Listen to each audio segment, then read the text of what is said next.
मौलाना room ने लिखा है कि एक दफ़ा एक शख्स ने अल्लाह की इबादत करना शुरू कर दी और परवरदिगार की इबादत में इतना मशगूल हुआ कि दुनिया में सब कुछ छोड़ छाड़ कर सब कुछ भुला दिया और सच्चे दिल से अल्लाह की रज़ा में राज़ी रहने के लिए इंसानियत के रास्ते पर चल पड़ा।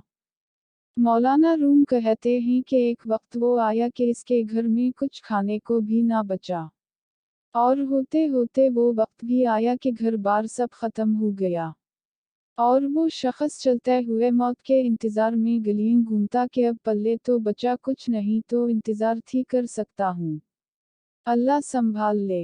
एक दिन बैठा हुआ था कि देखा इसके करीब से एक लंबी कतार में घोड़े गुजरे। इन घोड़ों की सीट सोने और चांदी से बनी हुई थी और इनकी पीठों पर सोने के कपड़े पहने हुए थे। इन घोड़ों पर जो लोग बैठे थे वो किसी शाही घराने से कम ना लगते थे। इनके सरों पर सोने की टोपियां थीं और ऐसे मालूम हो रहा था कोई बादशाह जा रहे हैं।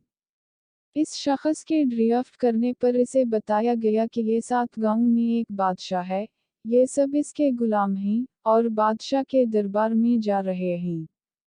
वो शख्स कुछ देर हैरान हुआ कि ये हालत गुलामों की है तो बादशाह की क्या हालत होगी। इसने आसमान की तरफ मुंह उठाकर कहा, मेरे बादशाह, मेरे मालिक, मेरे अल्लाह।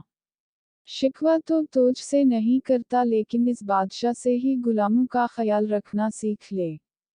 इतनी बात कहकर वो शख्स चल दिया। कुछ दिन गुजरे तो एक बुजुर्ग आए और इसका बाजू पकड़कर इसे एक जगह ले गए, जहां वही गुलाम वही घोड़ा थे।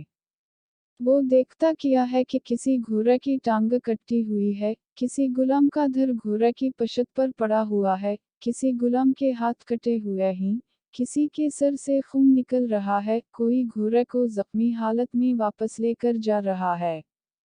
वो शख्स हैरान हुआ और बुजुर्ग से पूछा, जनाब आप कौन हैं और ये सब क्या माजरा है। इस वक्त इस बुजुर्ग ने कहा कि ये वही गुलाम हैं, जो इस दिन सोने में लिपटे हुए थे और आज ये एक जंग से वापस आ रहे हैं, इसलिए इनकी ये हालत है। मुझे ख्वाब में बस इतना कहा गया है कि इसे कहना बादशाहों के लिए कुर्बानियाँ देना भी इन गुलामों से सीख ले। हकीकत में हमें कुर्बानी देना आया ही नहीं। चाहे दीन का मामला सीधा करना हो, रिश्तेदारों का या दुनिया का, जिस दिन हम कुर्बानी देना सीख लेंगे, दीन के लिए, अपनों के लिए और दुनिया के लिए, इस पर तवक्कल करना सीख लेंगे, इस दिन शहंशाह अल्लाह रब्बुल इज़्ज़त हमें ऐसी बादशाहत अता फरमाएगा जो कभी ना ख़त्म होगी। हकायत रोमी से इक़्तिबास। Please like and subscribe my channel.